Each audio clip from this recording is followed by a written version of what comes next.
If you're a Miami sports fan, then there's only one store to go to, and that's Caneswear at Miami Fanwear in Davie. They're your one-stop shop for all your Inter Miami CF, Canes, Dolphins, Panthers, and Marlins merchandise. They have hats, t-shirts, game day jerseys, and so much more. Located at 2511 South University Drive in Davie, and open 24/7 online at caneswear.com or intermiamiwear.com. Call them at 954-835-5597. Caneswear, the spot where Inter Miami and all Miami sports fans shop. For over 16 years, EJDconstruction.com has provided South Florida residents quality craftsmanship, accurate project management, and exceptional service. That's why EJDconstruction.com is an A-rated member of Angie's List and the Better Business Bureau. When you're looking for the right custom home builder for additions or home remodeling, please call my friend Eric at 305-433-4843. That's 305-433-4843 for EJDconstruction.com. There's no need to drive around South Florida wasting valuable time looking for a new or certified pre-owned Acura. Go to the #1 volume sales dealership in the Southeast United States. Craig Zinn's Acura of Pembroke Pines. Purchase with pace and space in a dealership tailored to your needs. From home buying to providing that personal touch. Contact the 2020 Satisfaction Award winner Craig Zinn's Acura of Pembroke Pines. 888-776-5123. That's 888-776-5123. Or visit them at 15601 Pines Boulevard in Pembroke Pines.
We are live. It is Tuesday night, back at our normal time. We did have a show Saturday, but we are back here Tuesday nights. We'll be back at our normal slot. So we thank you all for joining us. Don't forget, jump in there on the chat line, be a part of the talk here tonight. It is Tuesday night, and apparently there's some things that we know, right? It's death, certain things, death, taxes, and apparently Inter Miami scoring goals with Messi. Jesus, they're so good. Jesus Christ. It's amazing. It's like a totally different team. Hey, you got Messi, you got Jordi Alba, you got all these guys scoring. It's crazy. It's amazing. Josh, what's up, EWD Jr.? I'm always solo, man, with this guy. I'm always solo. Okay, hold on a second. I heard Josh, I got your chat. I see it there, sir. Amazing, bro. Bravo. I saw the pictures now. I was hungry. Josh, I was trying to tag you on Twitter, trying to give you the thanks, because Jesus Christ was El Toro Loco delivered. Yeah, it definitely delivered. Yeah, delivered to the bone. Amazing, bro. Like, thank you, sir. Is it a trying to think of was it a steakhouse, right? It is a steakhouse. So you don't go, you don't go and get the steak. They bring it to you. So they have platters. So my parents got like 6 pounds worth of steak. But a lot of the food there, like, you get to choose, like, literally I got ribs. I got a full rack of ribs with avocado salad for like probably like, I think like $13-14. It was really cheap. And then the 6 pound of steak, it was a mix of everything. So you had lamb, you had chorizo, you had churrasco, You had all that. It was so good, man. And then my brother ordered a ribeye steak as well. So we were just eating steak like there was no tomorrow. Plus, I kid you not, man, if you go to a Toro Loco, it's on Kendall Drive. I recommend it 100%. Thank you, guys. Thank you, Square Circle family, for recommending it. The yuca frita, bro, the fried yuca, Sean, bro. See, I'm not a big fan of yuca, man. That's the one thing I No. don't. I'm not a yuca. Sean, dude, it is not like your typical yuca. I'm not gonna lie to you. We had tostones too. That was really good. And I'll tell you this: there's a lot of people. There's a lot of people that go there. We didn't have any reservation, but when we got there, they told us, "Hey, it's gonna be a 30-minute wait." And after the 30-minute wait, literally they got us in. Not even in 30 minutes. They got us in like in 15 minutes.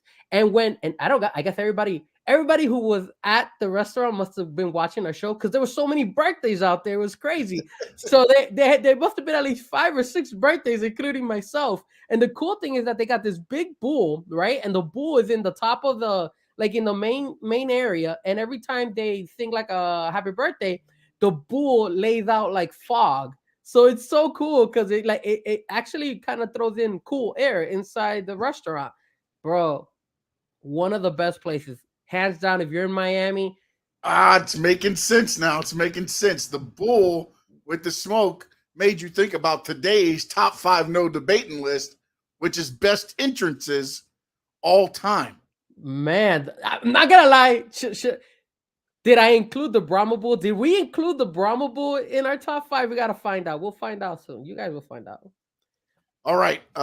Canes Dolphins 89. Salute to you as well. He saluted salute to me and Frankie and everyone on the chat. Steven Gonzalez said the churrasco is the best at Toro Loco. See, now I'm a churrasco guy, man. I love churrasco, dude. I'm telling you, you and Big O. And if Big O doesn't want to go, you let me know, Sean. We will make it happen. We will go there.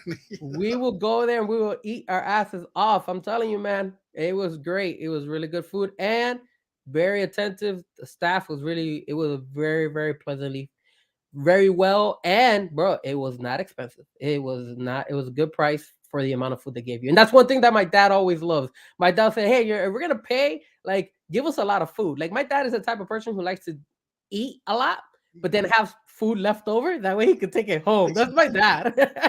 So I'm like, lunch the next day, man. My dad always loves that. So yeah. Man. That's what you do. All right, man. We had we had our show on Saturday. If you haven't seen it, go ahead, go check it out.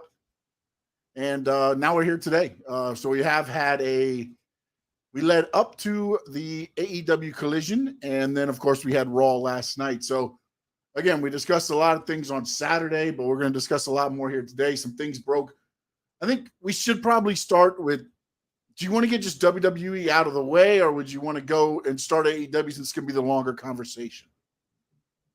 No, I'm sorry. I'm reading the comment of Steven Gonzalez. It is not expensive. It was really good. We could do WWE. Man, I just it is not don't scare Sean away.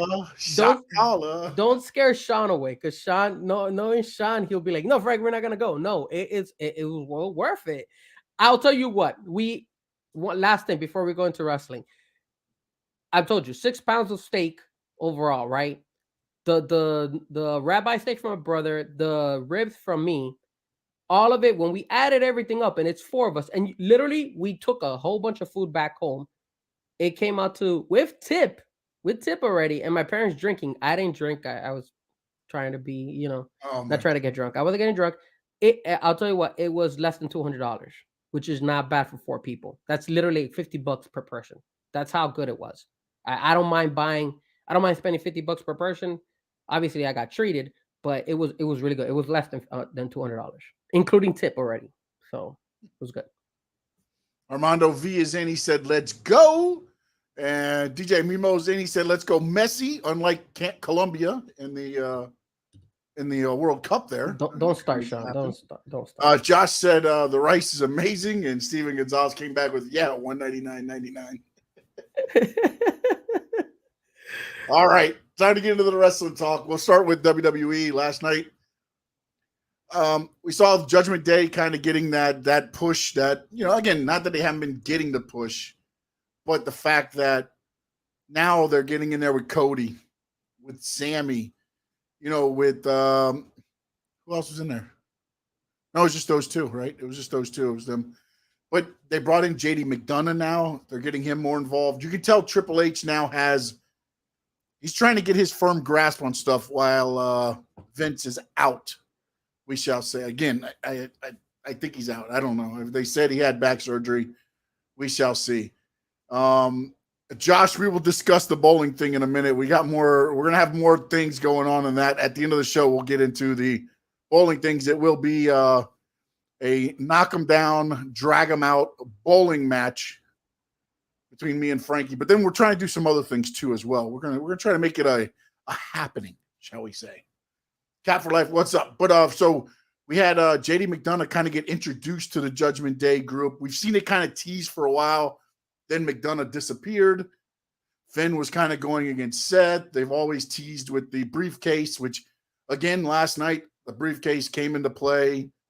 And either Damian Priest is just the worst or Finn can't catch the briefcase. I don't know what it is, but, man, it's one of those things where, like, my goodness, man.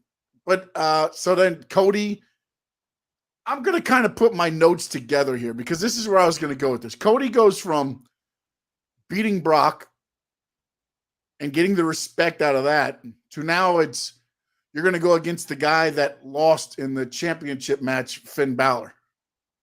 At least that's the way, again, I'm going off of that's what it looks like. It kind of seems how it's going to be, like the Judgment Day maybe it's Judgment Day against Cody. Maybe this is the modern day Four Horsemen against Dusty. Cody against the Judgment Day. But I feel like it's a step back for Cody. I agree. And I'm upset that they're adding JD McDonough when I bought the shirt. Shirt. And we'll Velcro him in there.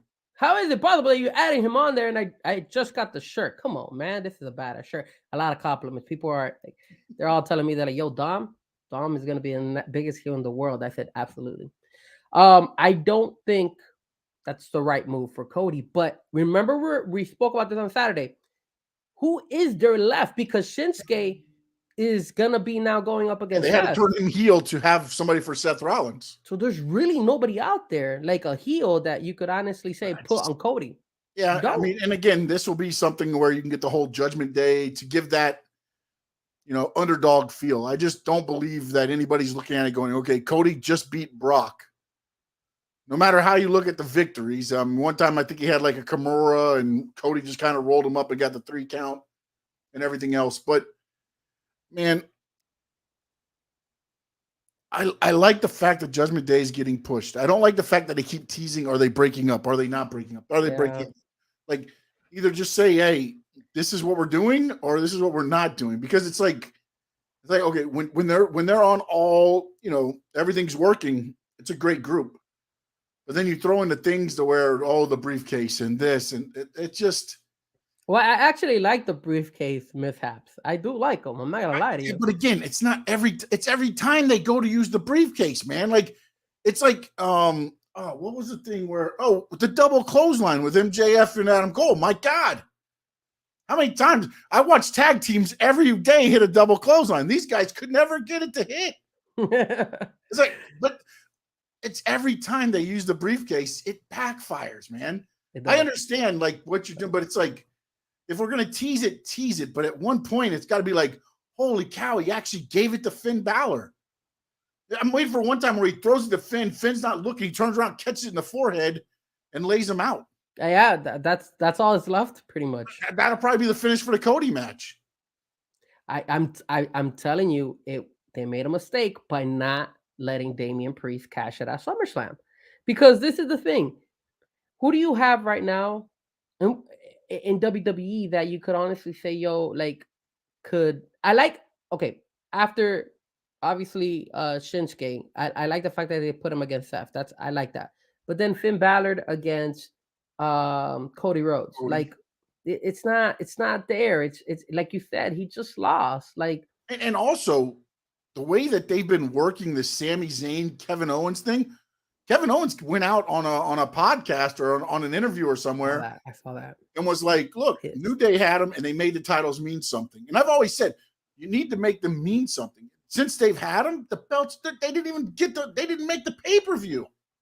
Yeah, The Money in the Bank pay-per-view. And now Sammy came out, his music hit, he got the good pop, but he doesn't have that pop like he had coming off the Bloodline.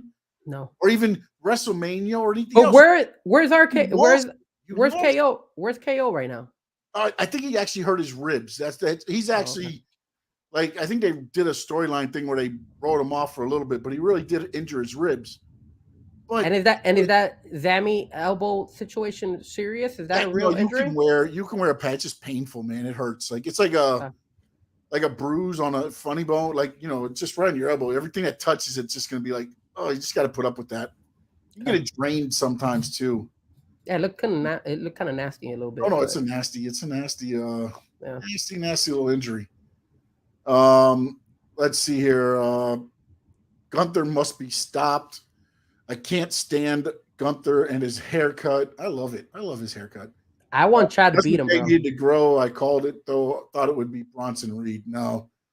I honestly believe Triple H is going to get – I think after Shinsuke beat Bronson Reed – was he on TV last night? I didn't watch every bit Bronson? of everything. Yeah, was Bronson Reed on there last night? I didn't see Bronson Reed on there. I think you might see him off TV for a little bit and then bring him back with a monster kind of push back into this. And maybe he might be like Rollins' next opponent or something. You want to know what was the highlight of last night, to be honest with you, in my opinion? It was that Becky Lynch Trish Stratus fight. Woo! They were taking some ideas from AEW, taking it backstage and everything. Came up with everything. Nobody's ever fought out by. But when has WWE come backstage like that on a Monday Night Raw? Come on, you know that. You never see that on a Monday Night. In the Attitude Era all the time. Hey, man, all the time in the Attitude Era. We're far beyond the Attitude Era. I'll tell you that. You're like, they're taking it from AEW. Did AEW take it from them? I mean, they probably took it from the Attitude Era, but who's been using it recently more than ever? AEW. But that was great. I enjoyed it a lot. I like the fact that they had, Trish was out there and she was giving it. Man, and Trish, to the ladies, don't get mad at me, but man, Trish is so hot. She's so hot for her age. Jesus, she's still smoking. But man, did they know how to use that fight? And Becky was getting her ass kicked. I thought it was fun. You didn't even need blood. You did not even need blood. There's no blood? There was no blood. And they copied from AEW because then this girl came out. What's her name? I forgot her name. The one with Trish. Zoe Stark. The first time anybody's ever come out in the exactly. League, right? AEW just did that. AEW made it up. AEW just did that. Did you believe AEW made up the lockup, the headlock? AEW did it all, man. The pinfall. It's come on. You should have. They even used the same black hoodie. Come on, man. Come on. I saw AEW written on it. They took AEW's hoodie. It's crazy. Triple H taking those ideas. That was the best part of WWE yesterday, in my opinion. I had a great time. It was an okay show, man. It was like one of those where it's like, all right, this is kind of like a throwaway. It felt like a throwaway show. It really did. It's like, all right, we'll try to see what works, and then we'll build off it for the father. Armando V said recently went to a WWE event at University of Miami. So much fun. They were great with the fans throughout. Excuse me. Much more than a TV live like Raw or SmackDown. Yeah, I always go to the live events when I can. I try not to go to TV. Because on TV, they're wrestling for the red light, not the crowd. Well, look, the red light. And when they're in the live shows, one, the matches are longer. And two, they work the crowd more because it's a live show. I wasn't able to go to that show. I was planning to go on that show, but I wasn't. But I saw the highlights. But I'm pissed. I would have been pissed because I saw Becky Lynch did not make it to that show, and I knew Dominic Mysterio wasn't going to be at that show because he was fighting in the NXT pay-per-view.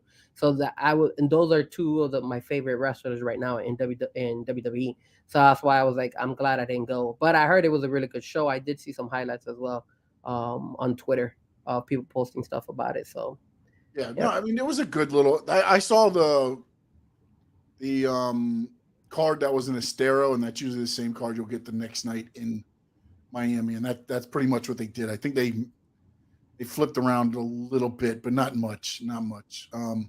Now, what did Shinsuke tell Seth Rollins? What do you think he told him? Becky's baby is mine. I thought I don't know. I thought he probably was telling him you need to go to AEW. Oh. Oh yes. Maybe the way Seth Rollins is looking is like, Seth was like, does he not like me? Does he hate me? He's trying to kill me? Just like Jay In Uso. the gutter?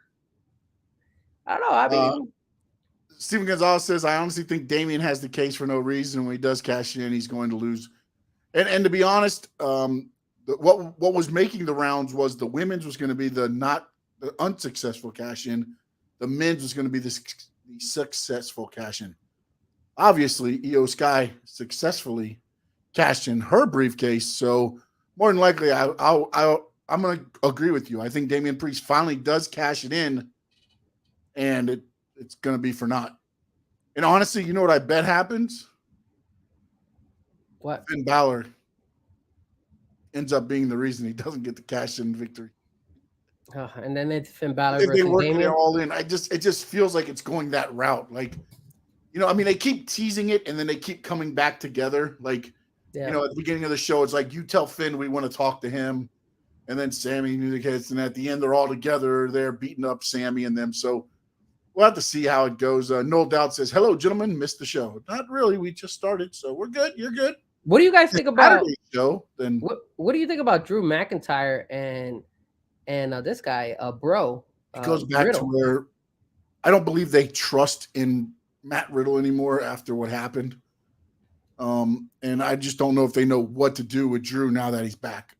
That's the honest thing. I mean, it's like a little side of me really wanted to be Randy Orton come out. Oh, I was like, man, it would have been amazing if he would have came out, but he's still dealing with his injury. So, and again, I don't know how much of an injury it is, or that looks a little bit better. I don't know how bad his injury is. Supposedly, he's been traveling, but again, it's a back injury, so it's one of those things to where I've heard that doctors have told him to retire already. Oh yeah, I mean, yeah, with his age and his accolades, honestly, you're coming back for what? At this point, honestly, what is Randy Orton coming back to do? To what? Win another championship? That, I mean, he's already solidified, I believe. As the Viper, you need him. Legend Killer, the Viper, whatever you want to look at. See, you could actually put him against Cody. That would be really, really good. I mean, maybe I just feel like this is kind of like a throwaway feud to set up for something. Like, I feel like this is that one, like, it's going to be him against Finn, and he's going to be beating Finn, and then somebody, like, maybe Randy Orton comes out, hits the RKO on him, and then that leads to another, the next feud there. I mean, it could happen. I hope I would love to see Randy Orton back. I mean, I think WWE needs it. I think Monday Night Raw needs it. And no doubt Saturdays will probably be our break in case of emergency day.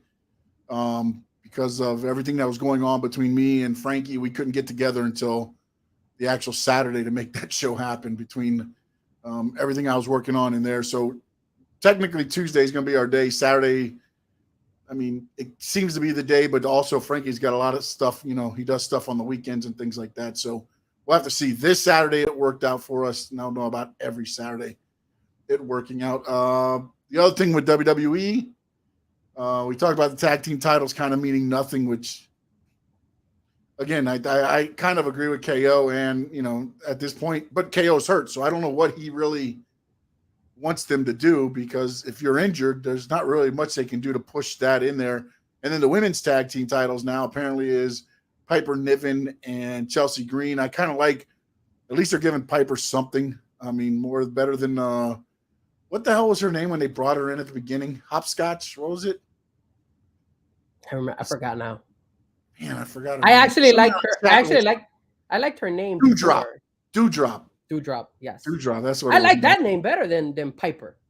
Oh, Piper Niven, man. That was what she did in the. I like this.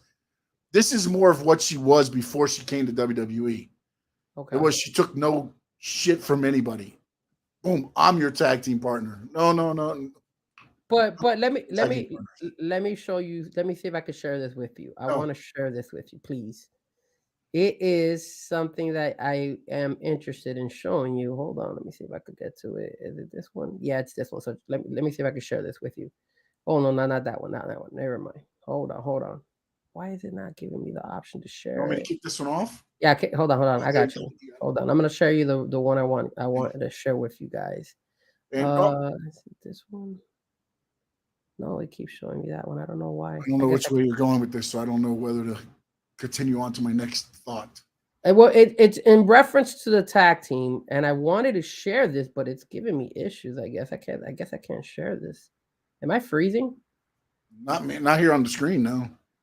Why is it acting up on my computer? All right, well, I'll try to share it. You can keep going. I'll try to see. We'll just discuss. What is this? What is it like? What is it? Can you explain it or no? So it was gonna be it basically is. I'm trying to share. It's the whole window, but it's not letting me. It's the women's actual run of when it comes to the tag team belts.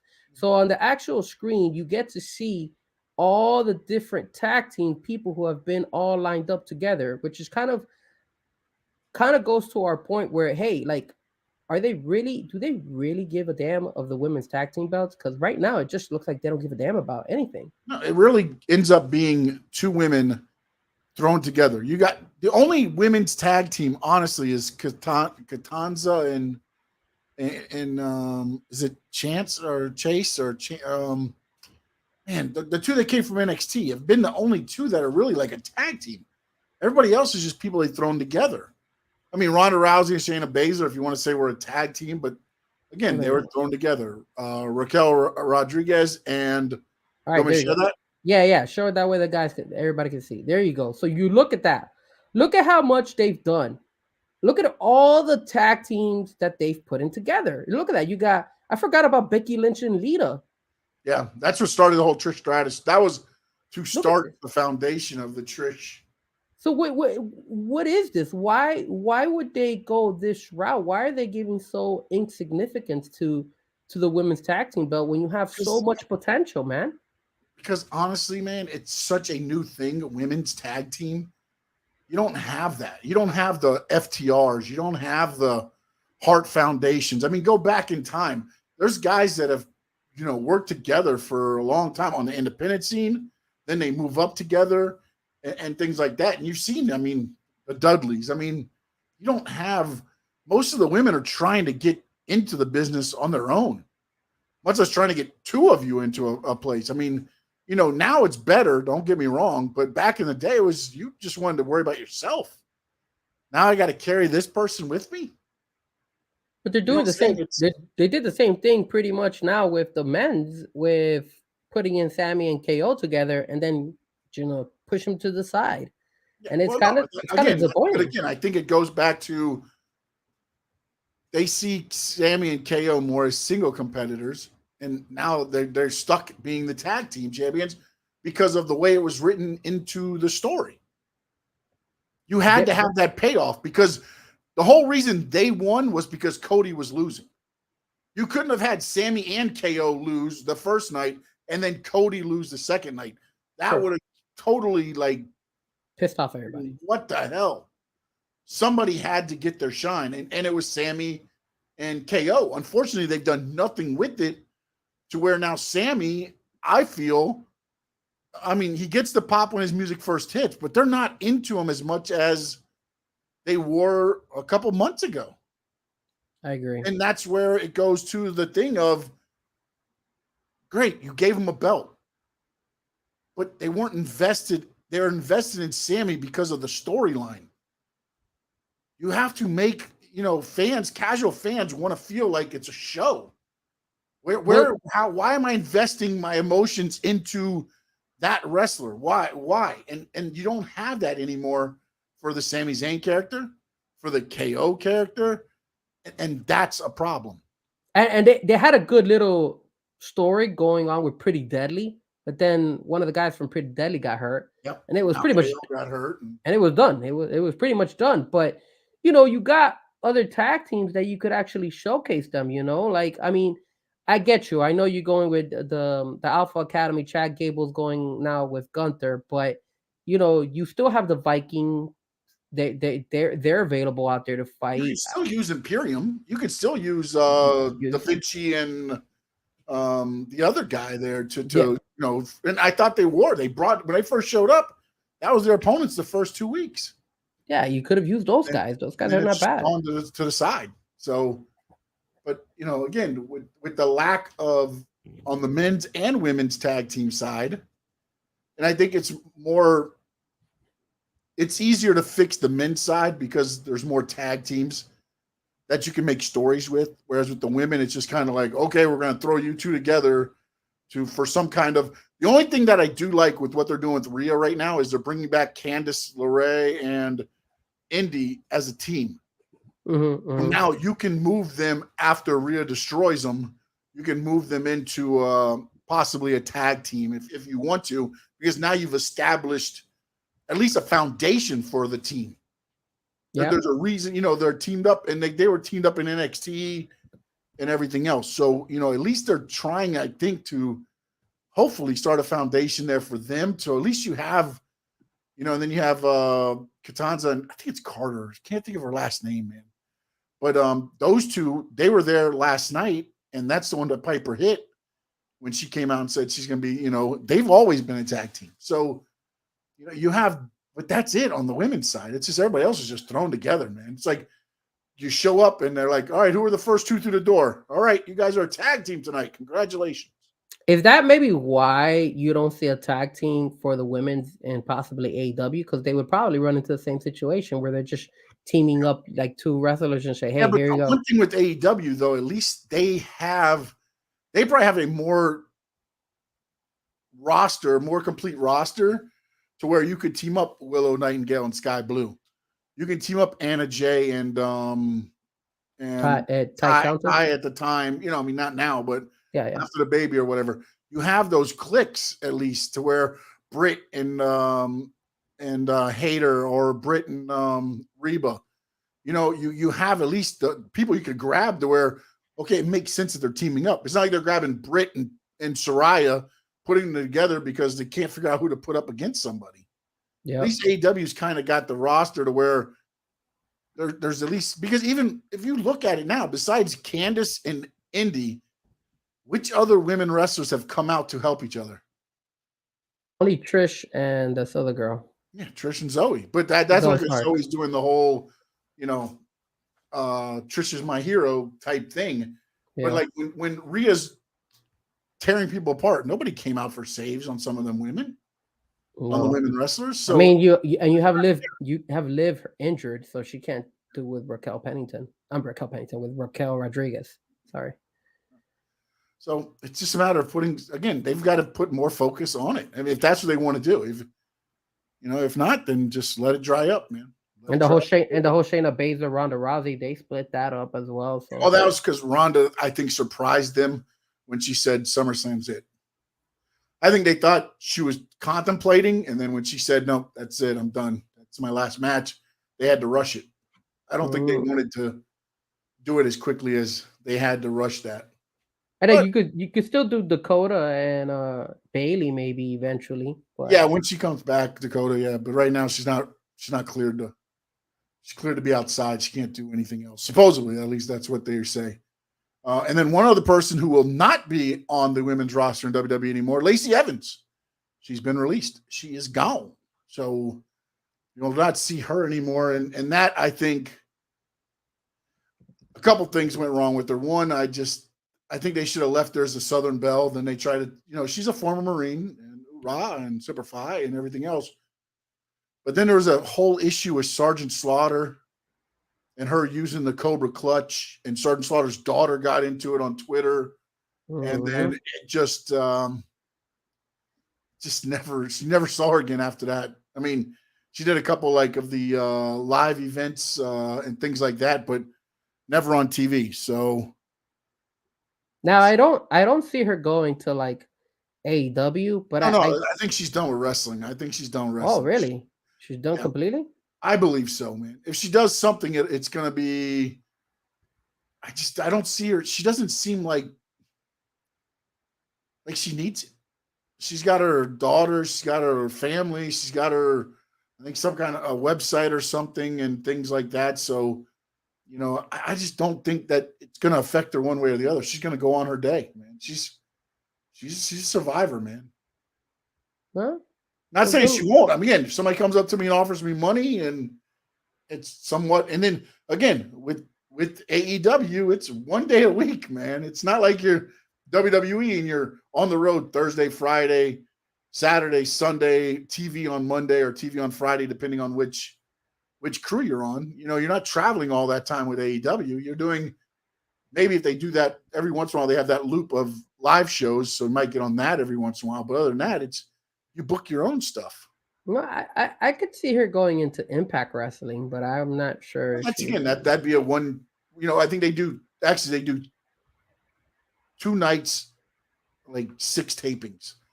So they tape like the whole month of TV and a couple tapings there. So again, she still can be home. She doesn't have to be away. So that could be Impact or anything like that. A one-off every once in a while at AEW just to maybe give them a bump or something.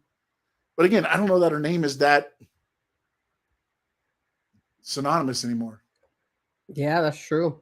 I mean, I think her best run wasn't she with Corbin for a minute there? I think she was with Corbin for a while. I think they did the tag team with some. I forgot what they lead up to, but yeah, I thought the Southern Belle was her best run when she did the women's right and all that. I think that was where she was her best, and it just why is Nicholas singing Cult of Personality? What he's trying to tell us, it's time for AEW. Is that what he's trying to tell us? Well, we can't do AEW talk until we do the top 5. Oh, Frankie, slow me down. No, I'm saying the top 5. There you go. 5. Oh, top 5, top 5, top 5, top 5, top 5.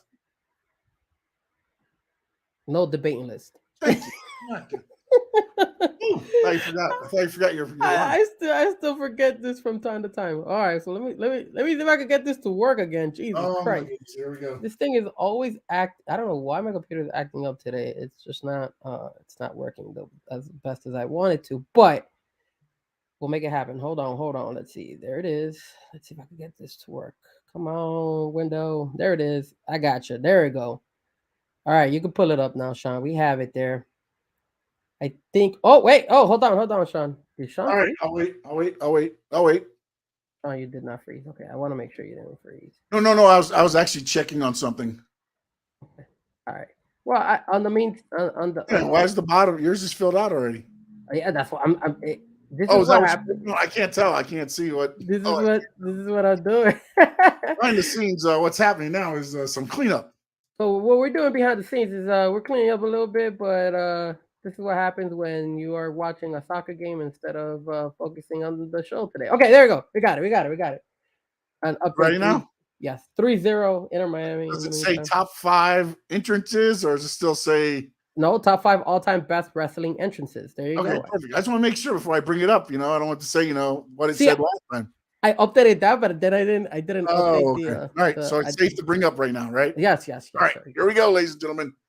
Oh, Jesus, get in the chat right now. Top 5 entrances all time.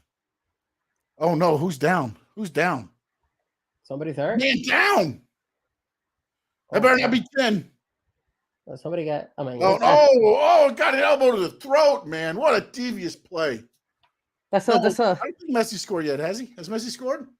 He scored in the first half. Oh, did he? Oh, okay. Yes, Yeah, Messi has scored, no doubt. He scored in the first half. He had a great goal, and then Jordi Alba scored the third goal. I don't know who scored the first one though, but it looks like they did that wrestling move by throwing that back. They do that. I like it. So we're talking the best wrestling entrances of all time, man. For me, it was a little bit hard. It was real hard for me, actually. It was not an easy thing because, again, just to pull the curtain back so you guys can understand, I went with entrances that they do all the time, not the one-off entrance at WrestleMania, not SummerSlam entrance where HBK is coming from the heavens before he takes on the Undertaker and it's just the white, or even when Vince McMahon had God come to the ring and it was just a spotlight walking down the aisle. That was good. That was so good. So good. Those were kind of the ones. Now I do have a honorable mention. Quite a few, actually. Okay, let's do that. Let's start with that. All right. Do you want to go 1 and 1, or just I'll give you my whole list. Honorable mention. Let's go 1 and 1. That way we don't. Right. If we name each other's, probably. House of Black. Okay. Honorable mentions by honorable mentions. Honorable mention. You say House of Black. I say the Wyatt family. All right. Shawn Michaels. Wow, you don't have Shawn Michaels on your list? No, Okay. I do not. Edge. I think Edge entrance was a good one as well. New Age Outlaws. Oh, you didn't know? Chris Jericho. I don't have him on my list, but yes, I do like the break the world now. I remember that. That was cool. And also, Mr. Kennedy. You know what's funny? My brother Kennedy. mentioned Mr. Kennedy today when I was talking to him about it. I say, man, I miss Mr. Kennedy with the mic drop all the way down. Yeah, so it come cool. down in old school mic. That's beautiful. Yeah, I like it. Probably Randy Macho Man Savage. Probably that's a nice one as well. Yeah. I did not have him in honorable mentions. I was just kind of thinking because to me it was more. He was more of the flashy ring gear. It wasn't the necessarily. I mean, it was but it was just him walking to the ring with the street. The stuff hanging off his jacket. I mean, okay, but now let's gear. Top 5 ring gear of all time. Randy Macho Man Savage. Okay, now. Hey, that's not bad for next week. Yeah. Now, I will say this. When I made my list, I took into account a couple things. I took into account the song. Gotta love the song. The pyros, if there's pyros, the entrance, the actual entrance, what they're wearing sometimes as well. I did all that. So I took into account all that in my list. I don't know about you if you did the same thing with yours, but that's what I did on mine. I did sort of, kind of. You want me to go first? You want me to throw out my first guy? Yes, please. Go right ahead. He is an ECW original. Beer drinking, Singapore cane swinging Sandman. And his entrances in ECW, to me, were one of the top 5 entrances. Really? I have not seen Sandman's entrance in a while. He came through drinking beer, pouring beer in everybody's mouth, underage people too as well. He was just giving everybody beer. Swinging a stick, coming through the crowd. A candlestick. It was a hyped up Edge entrance, basically from back in the day when Edge was through the crowd. Do you remember what the song was? Enter Sandman. Oh, okay, yes, of course. Man, that goes to show you how much I remember ECW. But no, I do remember. I do remember. For me, my number 5 is Vince McMahon, and Vince McMahon. I'm listening to. I like Vince McMahon because number 1, he always his walk. You know him. He's doing the Conor McGregor walk, and then you got a badass song saying "No Chance." That's what you got. That's everybody knows that when that song kicks in, it's the man of the hour, Vince McMahon, and he was I don't know. I really enjoyed his entrance. I thought it was flashy. Not bad. Latino Heat, Eddie Guerrero. Once he became Latino Heat with the cars and those entrances there coming in, dude, legendary. I put here Latino Heat too. Latino Heat. My brother mentioned him as well. We were talking about it. I couldn't make a decision on this one. So what I'm gonna do is this one was a double, for an old wrestling for WCW. I went ahead and I put NWO's entrance along with Goldberg. Okay, so I did NWO because I like the fact that they would change the screen into black and white. That was pretty cool. And you saw Hulk Hogan and or Hollywood Hogan, and you saw Kevin Nash and Scott Hall. And then of course I put Goldberg because obviously he's also WCW. That was his original place. And when he came out and the sparks would hit his face and everything, and the song that would kick in. I mean, that's classic, man. Goldberg, got to give it to him out there. I'll never forget the first Starrcade. 2001, the Space Odyssey music hits. The robe, the entrance of the Nature Boy, Ric Flair. My number 3. I wanted to change it up, because I did want to add Ric Flair in there, but I went a different route, and this is my honor. This is my show of love to the new age right now. What's happening right now, because I feel we tend to cater a lot to the old wrestling. I wanted to give some respect to the new one. So with my number 3, it's a double. Gotta earn respect.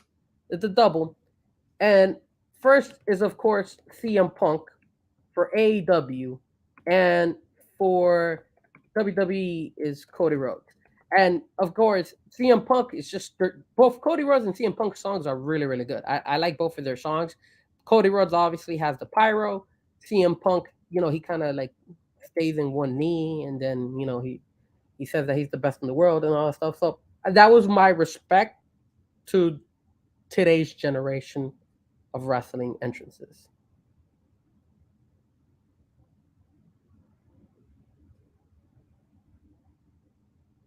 The Brood, number 2. Okay, hold on a second. Give me a minute. Talk to me about the Brood. The Brood, Gangrel, Edge, Christian, and then they joined, I think, the Hardys at one time as well. They would rise up with the fire, and they would rise up from the bottom of the grate, have to step over the fire as it was going off. One of the superb entrances to me, which was the Brood. Unfortunately, it didn't last that long, but to me, it could have been one of those. And that's what I was hoping for at WrestleMania, to get that Brood entrance. And didn't happen, but it was all right. Makes sense. My number 2, man, my 1 and 2 were hard. And I hope not hard at all. Number one was the first one I put. No. I know where you're going with number 1, so I wanted to kind of like tone it down a little bit. So I'm gonna put as my number 2. And I did that because I think you might have had him number 1 on yours. So Not even close. Really? Yep. Wow. So you don't have The Undertaker as your number 1 entrance? No? All right, now let's talk about this a little bit. How are you not gonna have The Undertaker in your top 5 though? My number 1. Wait. Why are you ignoring my question? That is a perfectly reasonable question. Why don't you not have The Undertaker in your top 5? I have the American Badass. Oh my God. The Undertaker. That's my number 1. You prefer the American? No, it's the Undertaker, man. It's always interesting. The American Badass as the Undertaker. Okay. All that, dude. Who else do you know? I will never forget when we were at FCW and got the chance, during the tryout, where they were talking about guys and how dedicated they are. They said, "Do you understand that the Undertaker, when he walks to the ring, every movement is on a specific beat? If you watch him, every step, when he turns to look at everything he did was on a specific beat, so that it was always perfect timing. And he would do it 2-3 times when they practiced their entrances. And yes, they practiced their entrances, especially for the big shows.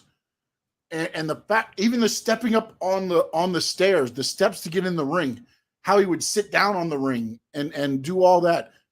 That man took so much pride in the entrance of the Undertaker, much less the pride he took in the performance of the Undertaker. Even as the American Badass, he was really good. I forgot about that entrance as well. When he used to come in the Harley Davidson, I guess it was. Yeah. The Harley Davidson. Then he would lift up his hand like that towards the end and be like, That was really good. Oh, it changed. Sorry, it changed. I see the Undertaker it popped up and all of a sudden it changed my screen to black. Look at that. You know what I found out? You know who was a fake Kane at one point? Who? Gallows. Really? Mm-hmm. From the OC. Damn, he was a fake Kane. Wow. Okay. Well, that's an honorable mention too. Kane was an honorable mention. I'll throw Stone Cold as another honorable mention. He is not on my list. I think. See, here's the thing where I think is a little bit, to me, I think when I think of like all-time best entrances is like the flair, not Ric Flair, the flair of the entrance. Eddie Guerrero driving in the cars with the hydraulics. Sandman getting the crowd involved and walking through the thing as they're singing his song and hitting his head with the cane. Ric Flair, all eyes on me when his music hits and he stands there with the robe, kind of like what Charlotte does these days. And he used to do that spin and then walk to the ring. And then, of course, the Undertaker, everything stopped. The Brood, same thing. When they came up through the fire and everything, I just think, to me, CM Punk comes to the ring with Cult of Personality. That's it, in a T-shirt. Oh, get out of here! But that's a great song. Okay, go play the radio, man. Play it on the radio. I just, and again, Cody's a little bit different because the people get into it and they sing. Same with Seth Rollins. Same with like Jericho's entrance now too, where they sing it. I think, and again, you got some people. I just think right now CM Punk is such a hot topic. He doesn't have people singing the Cult of Personality as much anymore as they did at the beginning. All right, good point. His entrance is not as Aaron like. Says what? Stop this nonsense. Now had the best entrance. Well, he's talking I about. think he's saying NWO. I think he means NWO. Oh, maybe it could be NWO. All right, so my number one. I don't know if I should do it. Should I do it, guys? Should I do my number one? Maybe I could. Maybe I could mimic. I hope it doesn't. I hope this doesn't look bad. Oh my god. Do you think I should do it, Sean? Do it, man. Do it. What the hell? All right, hold on a second. Let me see if I can get this done. Let me see if I can do this. I hope I don't mess this up. Hold on. Oh no! No, don't do it. Oh, you think Triple H's entrance is better than the Undertaker's? Triple H, sir. Triple H. I hope my screen is not I love Triple H and everything as a performer and everything, but as the entrance, Triple H, it's all about the game, baby. It's all about the game. Man, I got the whole camera all like dirty. I don't know about that, man. I mean, all I did was walk to the ring. The game, baby. The game. The number one entrance, sir. The guy not only did, sir. You want to know why he's number one? I mean, you got people mimicking out there. Did you even see when Bad Bunny did it at the Heat Arena? He went out there. He went on the basketball court. He even went and he spitted it out just like I did right now. No, I mean, I get that, but I don't know. I hope I don't. It's your own. It's like with wrestlers. You can have your favorite, and somebody else will be like, "What?" And everybody's like, "No." Yeah, the water. The game. Socks. Yes, I got socks. Yes, sweet. Huh? Let me clean this a little bit. Sorry, this is a little bit dirty. I spit. Where'd you go there? What happened there? No, I think I cleaned. There it is, sir. Oh my goodness! Look at those. They're beautiful. Thank you to my sister. She got them for me for my birthday. Then that's okay. I thought you got them with your shirt. I thought you bought them. No, as a gift, that's awesome. Now I gotta catch that replay. I You don't want to catch the replay, buddy. That's just gonna. It looked like you kind of like choked and just like somebody gave you the Heimlich and you filtered the water out. All right, I couldn't do the Triple H better, but Triple H, my number one entrance. Come on, man, he had it.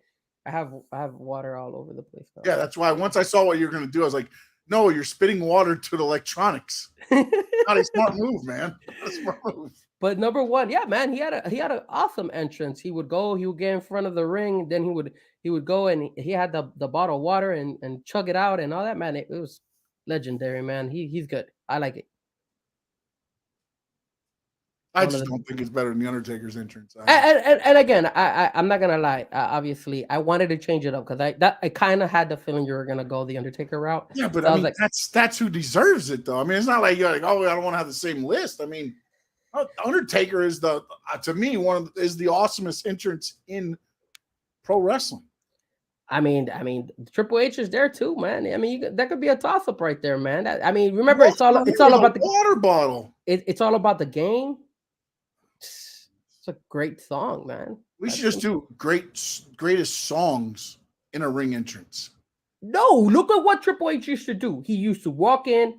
First, the song was amazing. Walk in with the water bottle. He'll come in with the water, threw the bottle to the side, and spit the water up in the air when they put the spotlight on him.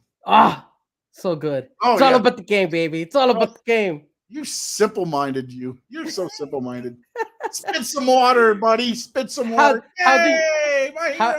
How do you not have him in your top 5? He's way better than the Sandman's entrance. He's one of my favorite wrestlers, but I don't think his entrance is. I don't see, again, Shawn Michaels' entrance is at the top when he does once he gets to the ring and he does the pose and then. Yeah, that was classic. That's like, no, your ring entrance is getting to the ring, man. No, well, I mean, the Shawn Michaels is good. I like Shawn Michaels. It wasn't bad. Obviously the one when he comes down in WrestleMania. Maybe we could do one like. Again, I didn't want to talk about the one-offs. I didn't want the one-offs. You start doing that, then you're talking. I love the Tank entrance for Miro when he took on Cena for the U.S. title at WrestleMania. Yep. The one entrance when Cena came in the what was he in, a Camaro, was he a Ford Mustang? I forgot what he came out in the car. Also, the one time when CM Punk was his the Tommy gun, they were all the mobsters, and he came in on the mobster thing. There's a lot of great like WrestleMania entrances. Maybe we could do things like that. But to me, it's what do they do all the time? Every time Sandman came out, he came to the crowd. The music hit, and everybody knew it was a party. I mean, the Dominic Mysterio. getting chained and everything. Top 5 right there. Yeah. All right. Let's go to AEW. Let's talk some AEW, right? It's time for some AEW. I think Sean. I got Sean upset. He's not happy that I said Dominic Mysterio. Sting's entrances, yes. It's just a matter of the Crow. When he did the Crow, I love those entrances, but to me, it's like, okay, you come down on a rappelling line. The people see you coming. There's a couple times he got stuck trying to unhook. It just doesn't. I mean, the entrance as far as the aesthetics was not that well thought of, but they also had to double proof and everything else there. So you gotta be safe. We gotta do a couple. We're gonna do WrestleMania maybe next week or one of these weeks we'll do it. So but now, yes, it's time. It's time. Karen, where you at, Karen? You know I love Karen, man. It is now time for the All Elite Wrestling portion of the Squared Circle Digest. It's the most important. The most important part of the show. Let's talk a little bit about Collision. We don't have that much to say. We have a couple of controversial topics in AEW. So first, let's talk a little bit about Collision and how it went this week. First and foremost, did you get to watch Collision on Saturday? I did not watch all of it. I did not. Did you see at least the very first beginning of Ricky Collision? Starks? Yes. Yes. What did you think about that Ricky Stark promo? It was amazing. Fire. I'm awesome. so impressed with how well he did that promo. It got the people in it. I like the fact that he went and he said that it was time. Like sometimes you got to whip your children, and that's what I had to do with Steamboat. I had to whip them. Let me ask you a question. Did you hear the story of how that all went down? No. How did it go down? So again, this pro wrestling, half of what you see, nothing of what you hear. But I'm gonna tell you the story that was told on, I believe it wasn't Busted Open, it was one of the podcasts that spoke with Ricky Starks. And he said that when this is now going back to the match last week with Steamboat as the special guest referee, and it was CM Punk and Ricky Starks. So Starks and Punk had the finish laid out. They went to Ricky Steamboat and said, here's what we want to do. And Steamboat said, I like that finish, but what if we do this? Steamboat came up with that finish. You need to hire that guy. Starks whipping him. You need to hire that guy, man. And it just, I mean, again though, but that's a mind that gets it, because he said what Steamboat told him was, nobody's gonna remember me next week. I won't be here. You need to do something for you guys to get like that's the way he did it. But again, that's the way they think, man. It's the thought of like, look, I'm coming in. Yes, you're using my name for that week, but what can I give back to you to continue this going? And Starks, the person that said it said Starks was almost in tears, like, bro, I appreciate so much what you're going to do for me. Because that puts Starks, again, because it has allowed the character of Ricky Starks to become more in depth. It's a deeper character now, rather than just being the guy that comes out and goes and stuff like that. Now, you saw him last week. He's like, fine, suspend me for 30 days. Guess what I did? I'm smarter than you. I've got a manager's license for the next 30 days. That's awesome, man. You know what I'm saying? And it's just like, man, it's like, okay, all right. And again, this goes to where AEW is getting you invested in the Ricky Starks character. Yes, Starks has a hand in it. Steamboat's had a hand in it. Punk is having a hand in it. But at least they're making you look at that character and be like, damn, this guy. They are, man. And when he did that, and he delivered. And that's the most important thing, too, because even though this whole idea probably came about from Ricky Steamboat, you still need the mic skills to go ahead and sell it. And he did an amazing job. I was so proud of him. Like, man, how much has Ricky Also, I Stark think improved? that tells you Steamboat and Punk seeing him. Yeah, man. Because again, I think if Punk does, again, we'll get into more stuff about Punk. To me, if he doesn't believe in you, he's gonna let you know. That's just my thoughts. And you know what?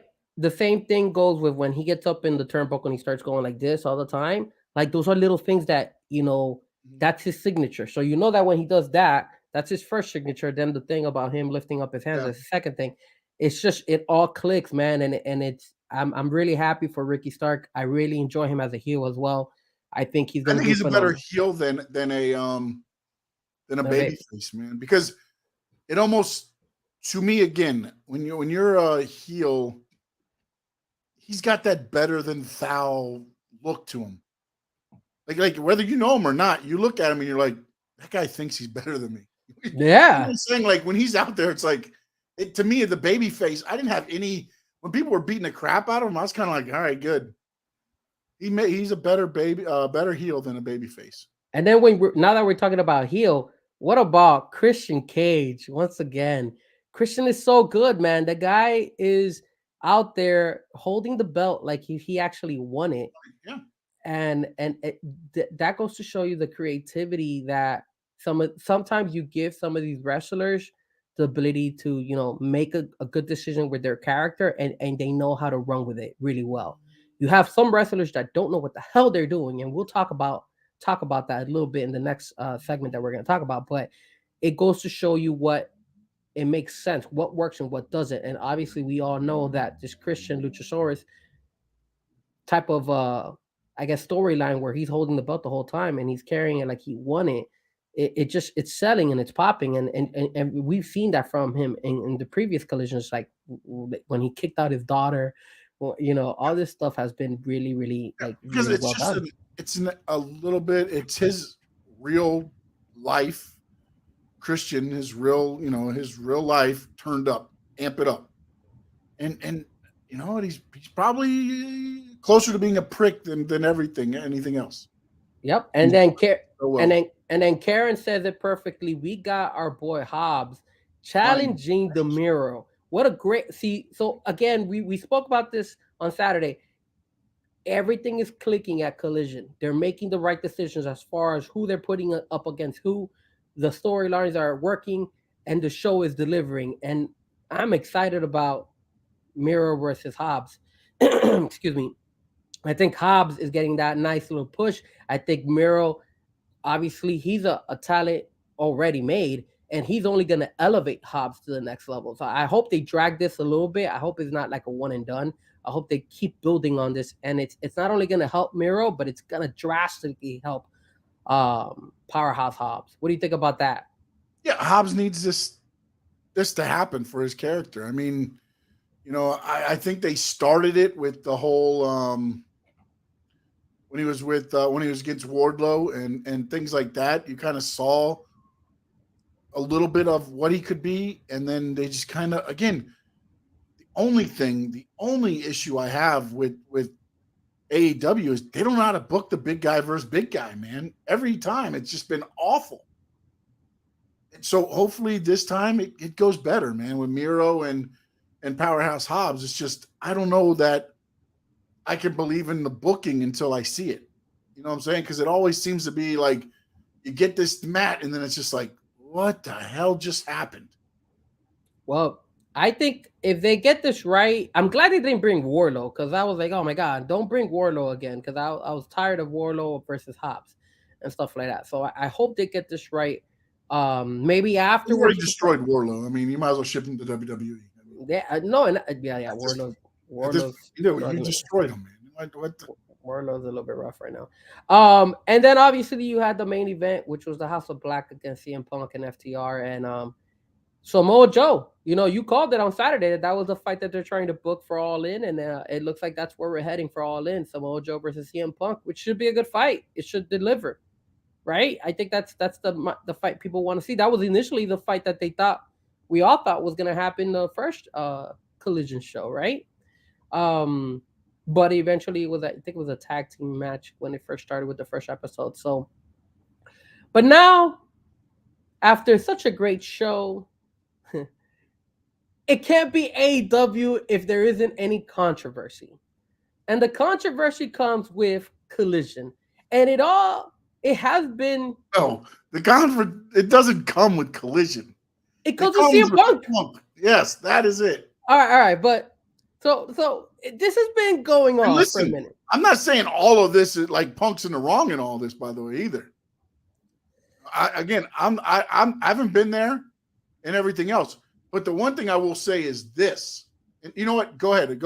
Take it going, man. I don't want to take over your stuff. Go. No. All right. So let's start from the beginning. So what we've heard, right? So, okay, hold on. Let's do this. What happened at the end of the show? So at the end of the show, he delivered an end promo, which did not help. He started taking shots at Adam Hangman Page. Why did he do that? I have no idea. Sean, is this something that they're trying to build on? I feel like they're throwing out there to see how this hits on social media. I just feel like it's like, okay, let's see. If it goes bad, then we say, hey, you know what? No. If it goes good, then we know we got the money angle rolling. Not saying it's got to happen right away, because the money angle is CM Punk versus the Elite. I don't care what anybody says. I agree. That has got to be where your money is. And I get whatever, again, half of what you see, nothing of what you hear. The Bucks don't want anything to do with CM Punk. Kenny Omega said he would work with them. Hangman Adam Page has said nothing. He has just been quiet. And now all of a sudden it's, you can't see action figures of CM Punk because I sell out and Hangman Adam Page doesn't. That's why there's 33 figures at Target. Do you think CM Punk stopped at the Target to see if there's 33 action figures of Hangman Adam Page at Target? So that's where I kind of feel like, I feel like they're trying to see. All right, let's see how this rolls out. Let's see how it goes. But I kind of feel like you didn't just dip the toe in. You kind of just said cannonball. Yeah, because then because after that, here comes the everything else starts to drop. So you have the situation with Jack Perry that's trending. Well, that was a couple weeks. That was last week or the last Saturday. Okay, so you guys, if you guys didn't hear, apparently there was a segment where Jack Perry was supposed to do, I guess, like a promo, and he wanted to use like a glass in particular to break it or something. Real glass instead of the fake, the stuff they used in the barber shop with Marty Jannetty and Shawn Michaels. He wanted to use the real stuff. And then CM Punk stopped him and said, "No, you're not going to use that crap. You're going to use the fake one." And Tony Schiavone also, who is a part of the creative team. So now here's where we go back a little bit to what we were talking about. That sometimes you let some characters, some of these wrestlers, take over their character, and it's fine. Jack Perry has no business whatsoever. Yeah, but see, Frank, this is where I told you before. How do you rein them back in? You have given these guys, you've given the nuts the asylum. You have given all this for everything. And now this is where also I think, whatever CM Punk, if you like him, hate him, whatever. He's trying to, at least on some of these, I feel he's like, hey, let's do this shit the right way. Correct. You're like, well, they've been letting me do this for the last 3 years, and now you're going to tell me, no, you're the problem. No, I'm not the problem. I'm the one that's trying to fix this crap because our boss, TK, is a fanboy going, yay! Good job, guys! Good job! High five! High five! Go AEW! All right, I'm done. And that's another thing. I mean, that was another topic that we had where apparently the rumor spreads out that TK was a fanboy. He was cheering like CM Punk. What is that? And you know what? You're the boss of the company. Why in God's green earth are you doing that? They're going, hey, Brock Lesnar throws belts at him. Why do you ever see Triple H? Do you ever see Vince McMahon? Even back in WCW days, ECW days, did you ever see any of these people ever go and just make these decisions, like act like that? Five, you'll get the good job, you'll get the handshake. That's it. You'll get the hug when you win the title. You'll get different things, but to be chanting like a fan, like And again, man, I'm not here to say, but again, you can't, Jack Perry's done this before. You can't tell me that he hasn't done it before because he thought it was okay. See, but that's the thing. You leave that angle is that Dynamite angle. So now when he comes to Collision, he wants to bring that type of angle, and CM Punk is like, no. This is not how this show's running. This show's running more civilized. You want that crap, you take that stuff all the way to Dynamite, and it's gonna rub him the wrong way. Now, the whole situation with TK doing this. But also one other thing back to that is where the whole memo came out too. Yes. From that Jack Perry incident, the memo was from that other incidents, but they came out after that incident about all the stuff you can and can't do and things like that. But that's where I think TK, whoever is right below TK, because I don't know who is below TK, they need to establish themselves as like, the head honcho as well, right below it, because that's the problem. TK stripped the guys of their EVP. He didn't. Sorry.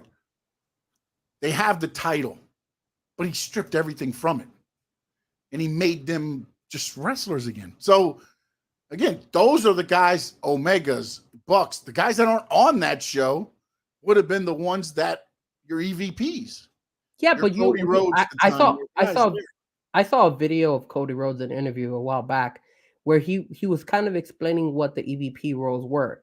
And Kenny Omega's EVP role was mostly just working on the wrestling video game. That was his niche. And then they had their main niche of what they were supposed to be doing, but they were also supposed to be, helping with the day-to-day. But the problem was Tony Khan saw the first few months of it and was like, I don't like this direction.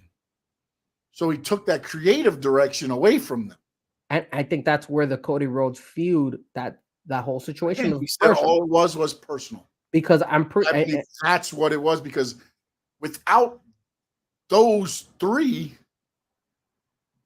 you don't have TK does not sell out the first what the hell just happened there? Well, what happened? I don't know, I had a whole bunch of screens just pop up on my thing. Thing we're getting hacked.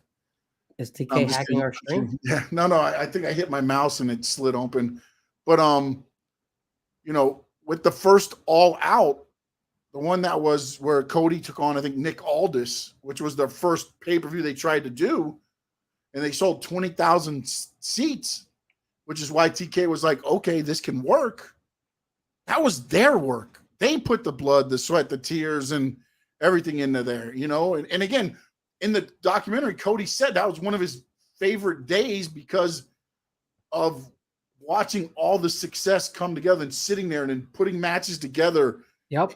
And those things, and then I think it soured him. Yep. When he said, and again, I'm probably putting words in his mouth here, but this is going to be from me. If I'm Cody in that situation, I have given you everything. As soon as you say, if I lose to MJF, I will never have a world title match. 2 months into this federation, into the AEW, you lose, you can never challenge for a heavyweight title. Where the hell do you go from there? Yeah, because his only shot was the TNT belt, but then and at that point you have handcuffed that character. And then to come back and then a month later you say, you guys are EVPs by title, but I'm going to run the day-to-day because I don't like the way everything's going. It's bad. It gets to the thing. And then now you're like, well, I don't know that anybody wants to be second in charge, because what the hell are you going to do? What if you disagree with CM Punk? Who do you think is winning that disagreement? If he goes to TK, who do you think is winning the disagreement? The second in charge or CM Punk? Oh, CM Punk all day. Exactly. So it's a lose-lose situation. Well, then that's. But here's the situation now. So CM Punk obviously kind of is taking Collision under his wing. That's his baby, right? But now he's kicking out people as well, supposedly. Christopher Daniels out. Matt Hardy. You know why Christopher Daniels? You heard the story, right? Yes, I did hear the story. Okay. But let the people know why. Right. Well, Christopher Daniels was involved in the scuffle. Same as Ace Steel, or Ace Steel, right? Ace Steel. Ace Steel. Yeah. So since Ace Steel can't be at Collision, he said then Christopher Daniels can't be at Collision. By the way, Christopher Daniels, head of creative. And then that's so where, like, there has to be a chain of command. And there isn't. That's the problem. Wild West, buddy. It's terrible because then not only that, but then you have Matt Hardy who wanted to be there. He's not in there. Ryan, how do you say his name? Yeah, Ryan Nemeth. It's Dolph Ziggler's brother. Yeah. Apparently, when Punk came back and he said his speech about being soft, he tweeted that, and CM Punk didn't like that. So then apparently they flew Nick Nemeth to. Oh no! When CM Punk went to Dynamite, Nick Nemeth and him had a conversation that got a little heated. Then somebody intelligently booked Nick Nemeth, or Ryan Nemeth. I'm sorry, Nick Nemeth is actually Dolph Ziggler. Ryan Nemeth to be on Collision. So they fly him there. He shows up, and then they're like, "Oh, you're out." They give him a ticket, and they fly him back home. And again, here's where, what can you believe? Like, what is true and what is false? Is this? But I mean, with the Nemeths and the things like that, that's all on. To me, that's TK's problem. That's not CM Punk's. Because to me, CM Punk shouldn't have say on who can be where and doing what, unless he is a VP, or you've given him a head of Collision or whatever you want to do.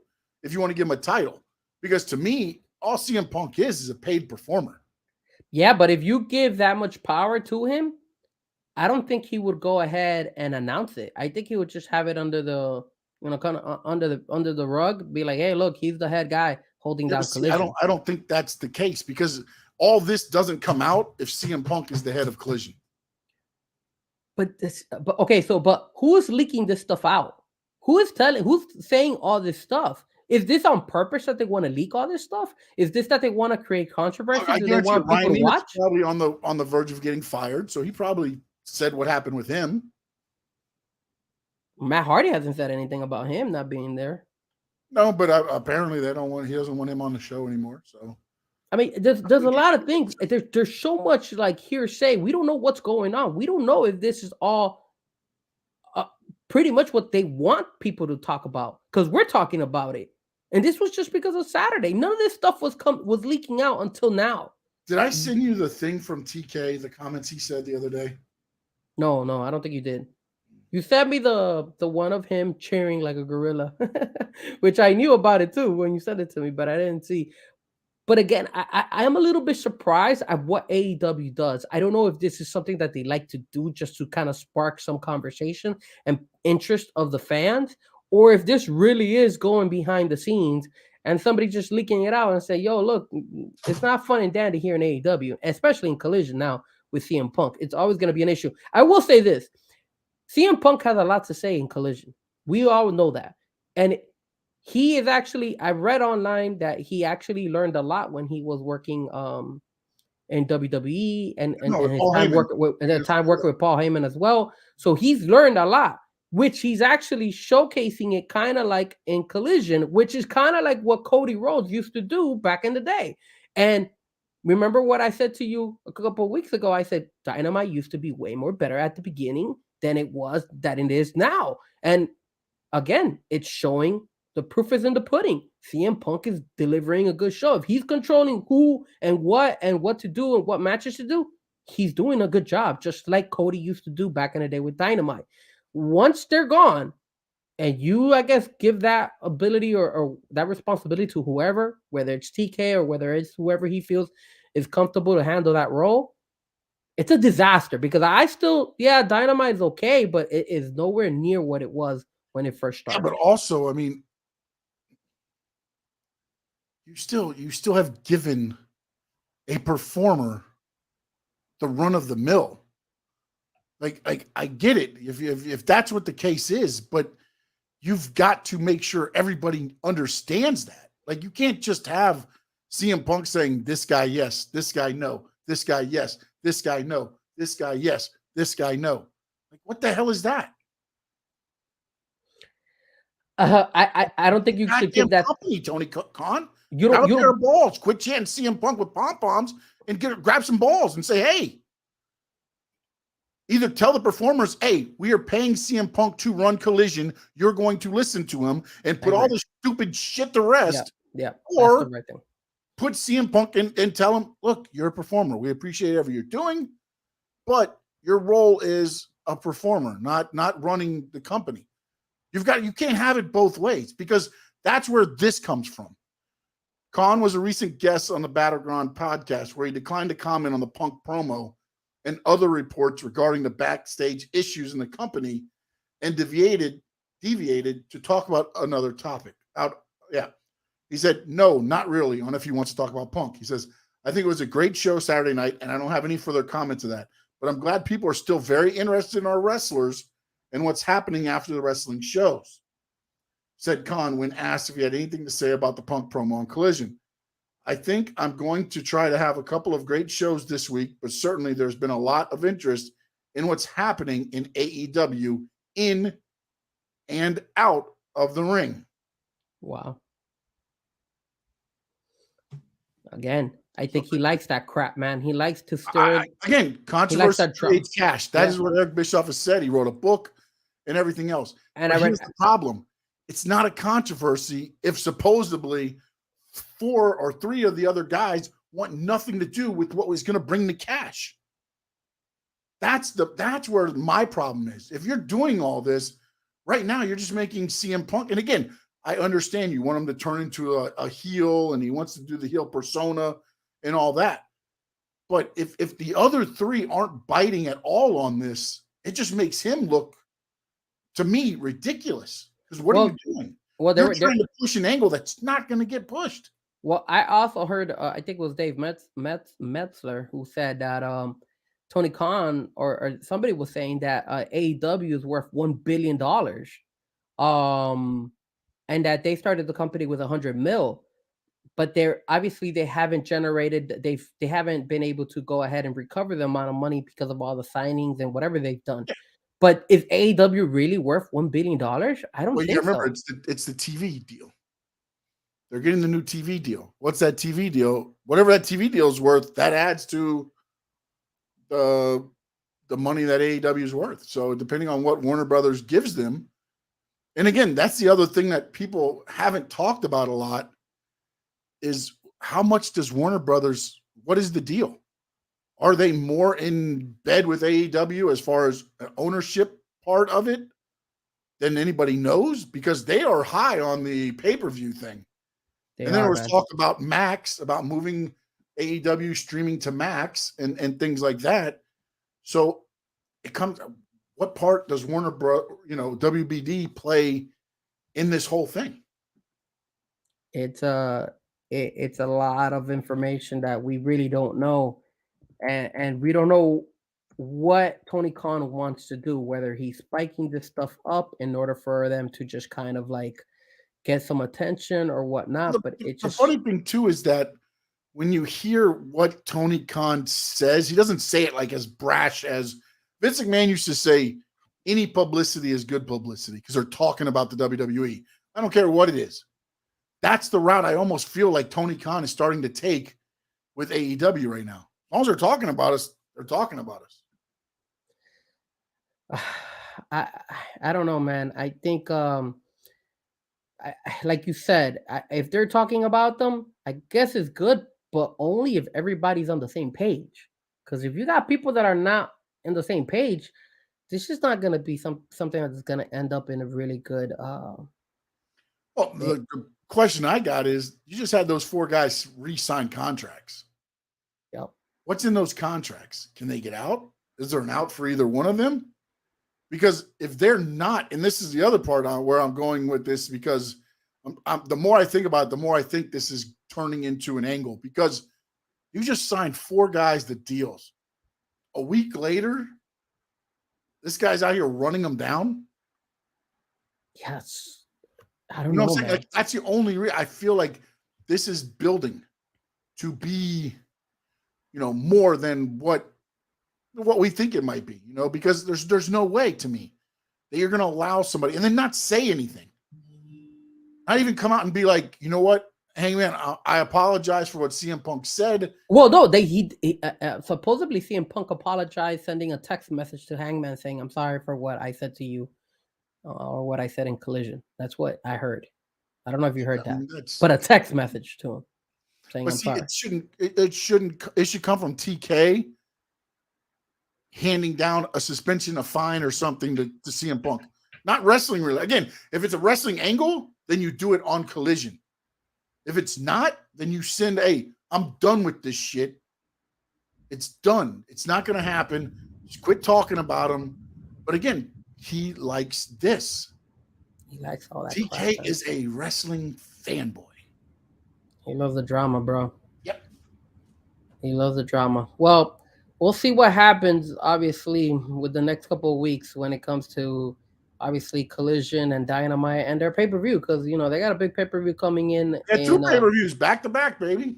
And then, again, remember last time they were all together, they had them in completely opposite sides of the arena. So let's see if that continues or if that's all part of a story. Maybe it's all in works. Again, Tony Khan is the only one, plus those guys, you know, are the only ones that actually will know if this is actually an angle or if this actually is drama, and eventually the milk will spill. So, but besides that, that's pretty much, we've covered most of the stuff of AEW. Yeah. And I don't think we need to do performers. We just did a performer of the week on Saturday, but somebody in the comments did ask us about, is Jay going to AEW? If you get a chance, go back, listen to us Saturday. We talked about 30 minutes on the Jay Uso and the bloodline angle there too. So please check that back out. Check out the show we did on Saturday. Yes. And again, anything else, Frankie, before we get out of here? Just one last thing about the indie shows. I know I didn't put it on the actual our notes, but I did hear that Elijo Vikingo, unfortunately, he passed out at the Triple Mania match. I don't know how serious that was. Again, it's concerning because, you know, AEW is the type of company that I think they care about their wrestlers. But remember I forgot which wrestler it was. It was this guy from Ring of Honor, the Japanese guy that we were talking about, how he had like a concussion and he passed out or something like that. I forgot his name now. Yeah, I forgot his name now, but AEW had cleared him, but in New Japan Wrestling they didn't. So New Japan told him, "Hey, go fly a kite. You can't wrestle here." And AEW cleared him right away, and he was wrestling for Ring of Honor. So now I'm seeing that Vikingo got passed out. I'm starting to wonder what the hell's going on. Like, are they really, really checking up on their wrestlers and making sure that their wrestlers are in good shape to wrestle? Well, the problem too is with Vikingo and all those guys, man, they're flying around so many times. Did he hit his head some point? Did he come down wrong? Did he, you know what I'm saying? Like, was he wrestling with a concussion? You don't realize it because, you know, when you looked at him in the back, he was just kind of laying there. The video I saw, he's laying there. He's moving. He's not moving like big and everything, but I mean, he had like, it wasn't like he was just like out, you know what I'm saying? Like, so I think maybe what might have happened is and again, you got to remember Wednesday they're in wherever AEW was at, you know, Friday they're somewhere, and then they're flying into a show on Saturday to wrestle. And what's the heat like? Is he hydrated enough? What have they been doing? Well, they say that he dehydrated, that he was dehydrated. Well, I mean, that's what I'm saying is you don't know how these guys are taking care of themselves. There's no way to sit there and go, "Oh, you're dehydrated." You can't tell that from somebody. And a lot of these guys are probably thinking, you know what? I'll get to the show. I'll chug down 2 or 3 waters. But dude, if you did an outside show here in Fort Lauderdale, in Miami, it's still 85 degrees out there, humidity. You're going to sweat buckets. Even if you're standing on the apron, you're probably going to be sweating. And now you're doing 450s and exerting your body. Sometimes bodies just get to the point to where it's like, hey, it's scary. You might want to do 450s. I don't. I'm going to sit down. Yep. If you want to sit down, I'm going to make you. And I think that's where, again, your body can only get pushed to so many limits, man. It is. But besides that, that's kind of the only other thing I wanted to kind of like quickly speak about. But parting words, definitely follow me at Frezko Music. Remember to hit the like, remember to share, remember to subscribe, guys. There's a lot of stuff that we are going to be covering. Hopefully, there's some upcoming shows that I'll be able to go and attend. I know next week on Tuesday I will be out. I will be in Los Angeles. I will do my best to try to at least come in. I don't know if I'll be able to join you, Sean, but at least I'll definitely do my best to try to at least maybe come in maybe for like 10 or 20 minutes or something like that while I'm in LA. So you just got to remind me because I'm going to be going crazy over there. Yeah, it's the time frame is going to be different for me. So just remind me. But besides that, don't forget to follow me on all social platforms, TikTok, Instagram, Twitter, Facebook, everything. What about you, Sean? Yep, follow me everywhere at Sean_Stanley11. We'll talk some wrestling. We'll talk some South Florida sports, talk a little NASCAR, although they're at a road course this week, so boring. But in the words of the great Gordon Soley, anything else real quick, Frankie, before I say it? Peace. In the words of the great Gordon Soley, so long from the Sunshine State.